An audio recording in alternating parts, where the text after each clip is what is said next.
tout à l'heure visité deux quartiers proches l'un de l'autre, Mermoz et puis Bron-Parilly. Je remercie les maires qui sont présents ici et qui ont tous des opérations de rénovation urbaine extrêmement importantes et à laquelle ils sont évidemment très, très attachés. Donc vous savez que sur cette agglomération, nous avions engagé, je vais vous en dire quelques mois après, de manière très active le PNRU 1. Et donc nous allons engager, définir ensemble avec Monsieur le ministre, avec l'ANRU, le PNRU 2, qui va nous permettre de rééquilibrer notre agglomération et d'en faire une agglomération où il fait bon vivre. Je vais d'abord laisser la parole à Monsieur le ministre qui va vous faire une présentation un peu globale de la politique qui est menée au niveau national et puis ensuite on reviendra sur l'agglomération. Merci. Merci Monsieur le Président, cher Gérard, Monsieur le Préfet, Monsieur le Vice-Président, Mesdames et Messieurs les maires d'arrondissement. Je suis très heureux vraiment d'être sur Lyon aujourd'hui. On vient de faire un point de travail avec Gérard Collomb pour montrer le dynamisme de cette métropole et sa capacité finalement à harmoniser l'intervention de différentes politiques, y compris d'État, sur son territoire. Je pense que c'est vraiment un dispositif très harmonieux que nous avons en phase et en saluant les représentants de l'ANRU aujourd'hui, M. Pupponi étant excusé, M. Lapierre qui est là, voilà, avec nous pour la direction générale de l'ANRU. Nous voulons non pas célébrer un anniversaire, puisque l'ANRU a fêté entre guillemets ses 10 ans il y a maintenant quelques mois. L'ANRU a été créé, vous le savez, par Jean-Louis Borloo. L'ANRU 1 a été vraiment une forme de révolution pour aujourd'hui faire changer, transformer, métamorphoser les quartiers prioritaires de la ville. Je vous donne quelques chiffres que vous avez dans vos dossiers, je pense. Donc à peu près 500 000 logements qui ont été construits ou reconstruits, résidentialisés, 150 000 logements ayant été démolis. C'est beaucoup, mais ça n'est finalement que 10% de l'ampleur des besoins aujourd'hui sur notre territoire national. Donc il faut continuer, d'où ce nouveau plan de rénovation urbaine que j'ai l'honneur de coordonner avec France Pupponi, avec bien sûr la ministre du Logement Sylvia Pinel. Nous sommes dans une phase donc d'instruction, d'interrogation des territoires, avec les mêmes préoccupations. Les mêmes préoccupations, à savoir comment décloisonner le social et l'urbain, comment favoriser la mixité sociale, comment avoir des politiques harmonieuses de peuplement.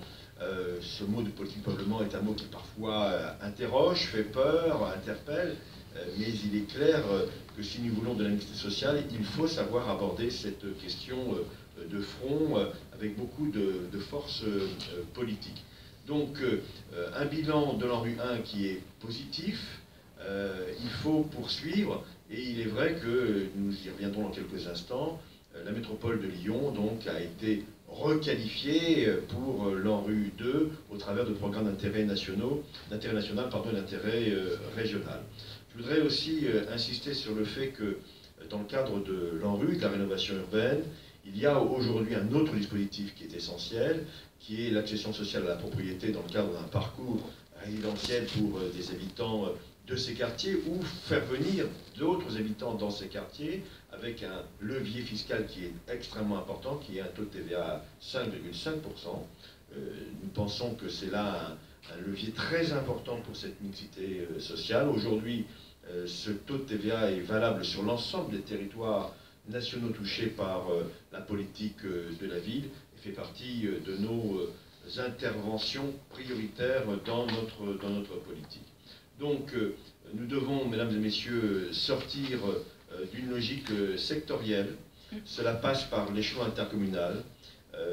Historiquement, on en parlait aussi il y a quelques instants dans une réunion de travail, la politique de la ville était basée sur une relation bilatérale entre l'État et une commune. Aujourd'hui, cette politique de la ville est portée par l'intercommunalité. Ça a été le bon choix. Et on le voit bien niveau des réactions des maires. Hier soir, j'étais chez Alain Geoffroy, donc à Vaux-en-Velin, qui considère que l'intervention intercommunale n'est pas une tutelle sur ses besoins, mais bien au contraire, un formidable booster par rapport aux besoins de sa commune. Donc, sortir de logique sectorielle, avoir un cadre collégial, y compris en termes de politique de peuplement, élaborer une stratégie au niveau intercommunal, c'est tout le sens aujourd'hui de la nouvelle politique de la ville, avec un outil essentiel qui est l'Agence nationale de rénovation urbaine ici présent. Merci, Monsieur le Ministre. Quelques présentations donc, pour la métropole de Lyon, pour vous dire à la fois quelle est un peu la stratégie que nous développons, quelles ont été les réalisations du PNRU 1, et puis quelles vont être les réalisations du PNRU 2.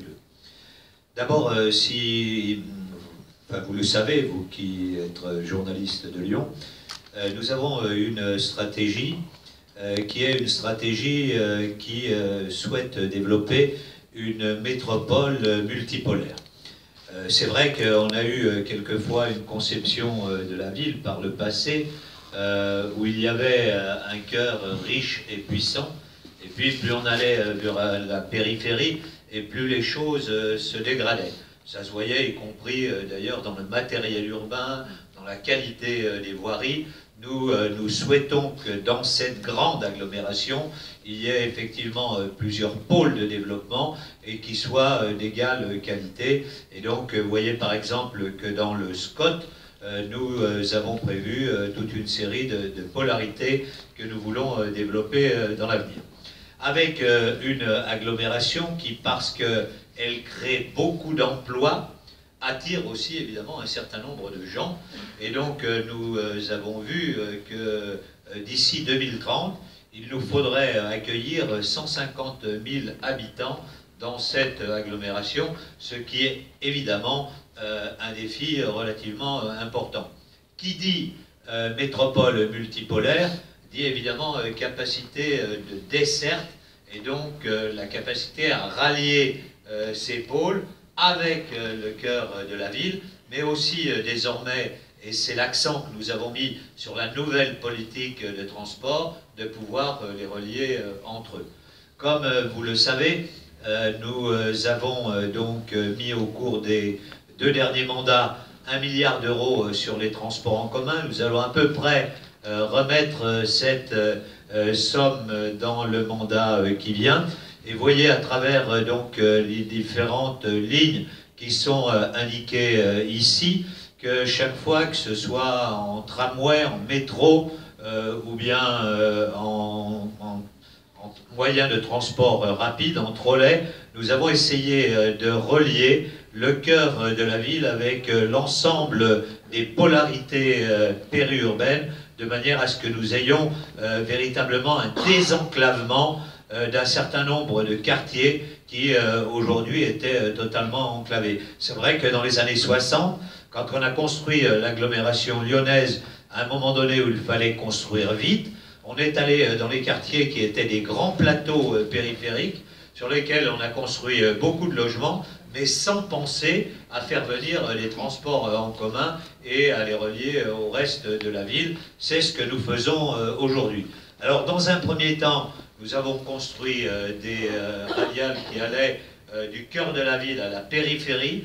Aujourd'hui, nous sommes en train de construire des lignes circulaires qui permettent de relier ces communes périphériques les unes aux autres. Et donc, nous construisons petit à petit un système de transport à la parisienne où on peut effectivement prendre un premier tronçon de ligne, bifurquer, en reprendre un autre, et donc avec une agglomération qui est totalement desservie. Si on peut passer à la suite. Donc je le disais tout à l'heure, nous voulons construire, et nous avons construit beaucoup de logements pour accueillir les populations nouvelles qui viennent dans l'agglomération lyonnaise, parce qu'aujourd'hui, il y a de l'emploi. Vous voyez que dans les années 2001, nous étions à peu près à 6 000, un peu plus de 6 000 créations d'emplois, de logements par an. Nous sommes aujourd'hui à un peu plus de 9 000, Et donc sur la période 2001-2014, mais c'est encore mieux en 2015, nous avons créé à peu près 8800 logements en moyenne, donc un taux de création de logements extrêmement important. Quand on regarde par exemple aux autres grandes villes françaises, on s'aperçoit que nous sommes parmi celles qui ont créé le plus de logements. Parmi ces logements, nous avons voulu créer beaucoup de logements sociaux. Et vous voyez ici le taux de création, enfin le nombre plus exactement, de création de logements sociaux. Vous apercevez qu'avant 2001, il y avait extrêmement peu de création de logements sociaux. On était à un peu plus de 1000, et vous voyez qu'aujourd'hui, on est à peu près à 4000, 4500. C'est-à-dire que si on considère que dans l'agglomération, aujourd'hui, on crée à peu près 9000 logements, on crée la moitié de logements libres en accession à la propriété et la moitié de logements sociaux, avec la volonté, là aussi, de construire une diversité de logements sociaux et un certain nombre de logements sociaux en PLAI. Ce qu'on essaye de faire, en fait, dans l'agglomération, c'est d'avoir finalement toutes les gammes de logements, de pouvoir passer du logement le plus social au logement, on va dire, PLS, donc pour catégorie moyenne, accession à la propriété. Vous savez que nous avions créé il y a quelque temps un plan 3 A pour permettre donc aux nouveaux accédants, aux primo-accédants, de toucher une prime de la collectivité locale de manière à pouvoir accéder au logement. Alors, nous le faisons pour que la ville s'équilibre, et on va le voir dans le slide après, c'est-à-dire que nous avons réduit le nombre de logements sociaux dans les quartiers où il y en avait trop, et vous voyez par exemple sur l'est de l'agglomération, là où on avait construit beaucoup de logements sociaux, on a diminué, alors qu'on a construit beaucoup de manière absolue, on a diminué de manière relative de moins 2,51%, qu'au centre, c'est-à-dire Lyon-Villeurbanne, on a construit plus, on est passé donc en termes de logements sociaux à plus 1,29, et que sur l'ouest de l'agglomération, on a réussi à convaincre un certain nombre de nos collègues qu'il fallait construire des logements sociaux. En leur disant, ben, vous voyez, vu le prix du terrain dans vos villes et vos villages, aujourd'hui vos enfants ne peuvent plus venir habiter dans vos communes, et donc construire du logement social, c'est aussi construire pour que vos enfants puissent continuer à pouvoir vivre dans les villages ou dans les villes où ils sont nés. Et je crois qu'aujourd'hui, il y a un accord assez large au niveau de l'agglomération pour pouvoir porter ce type de politique. Lors de la dernière révision du PLUH, je crois que nous avions eu l'unanimité sur le projet stratégique que nous portions pour l'agglomération. Aujourd'hui, Michel Lefaou est en train de faire le tour des villes pour la révision du PLUH. Et là aussi, on essaie de faire ça dans le dialogue, dans la concertation, de manière à ne pas créer évidemment une ville uniforme, mais à prendre en compte la diversité des réalités des différents territoires. Si on passe à la suite, sur le bilan du programme... ah pardon, je te redonne la parole. Monsieur le Président, ça c'est effectivement la dernière partie de notre intervention, parce que moi je voulais accompagner par cette remarque le travail qui est fait par Gérard Collomb et toute son équipe. Chacun a compris au travers du message du président de la métropole qu'il y a une volonté de considérer, avec un fort volontarisme politique, de considérer la cohésion sociale comme étant un enjeu prioritaire à l'intérieur de la métropole. Et cela passe par le règlement de ce que nous appelons, dans le cadre de l'application de la loi SRU, les communes carencées. Je m'explique, mesdames et messieurs journalistes, pour que les choses soient bien claires dans votre esprit. Nous avons une loi qui s'appelle la loi Solidarité et Renouvellement Urbain, qui a été adoptée en 2000, qui a 15 ans aujourd'hui, et qui prévoyait à l'époque la construction de 20% de logements sociaux dans les communes de plus de 3500 habitants. Il y en a 1022 qui sont concernés dans notre pays. Cette loi a été renforcée en 2013 avec un objectif de 25% dans les communes de plus de 3500 habitants. Nous avons aujourd'hui fait un bilan global de cette loi. Il y a aujourd'hui sur ces 1022 communes, 340 communes en France qui sont déficitaires, c'est-à-dire qui n'ont pas ce taux de 25% de logements sociaux. Dans le Rhône, 46 communes sont dans cette catégorie, je passe votre contrôle, monsieur le préfet, et dans la métropole, 29 donc communes sont aujourd'hui déficitaires. Être déficitaire ne veut pas dire être carencé. Être déficitaire, on constate que d'année en année, les communes rattrapent leur retard. Carencé, ça signifie qu'elles ne le rattrapent pas assez vite, si vous permettez l'expression. Et certaines communes carencées, ce qui n'est pas le cas dans la métropole, sont parfois carencées avec un manque manifeste de volonté politique. Et ici, dans la métropole, et je parle sous le contrôle là du président de la métropole, il y a une vraie volonté de remettre les choses à niveau, en accompagnant les maires, en les aidant et en faisant prendre toutes leurs responsabilités aux différents échelons territoriaux. Très simplement, vous avez devant vous, avec la ministre du Logement, Mme Pinel, un ministre qui souhaite aujourd'hui aller jusqu'au bout de la loi SRU. Tout à l'heure, en dehors de la métropole, j'irai rencontrer un maire, je préfère avec vous, qui est carencé pour la 4e fois, qui vraiment a besoin d'être fortement encouragé. Puisque ma logique a toujours été de dire il faut convaincre plutôt que contraindre, mais si nous n'arrivons pas à convaincre, nous contraindrons avec les outils que nous donne la loi, de la préemption de terrain jusqu'à la substitution par les autorités de l'État du maire dans son rôle de bâtisseur potentiel. Parce qu'on ne peut pas constater tous les efforts qui ont été faits ici par la métropole et laisser certains s'exonérer de leurs responsabilités en termes d'obligations républicaines.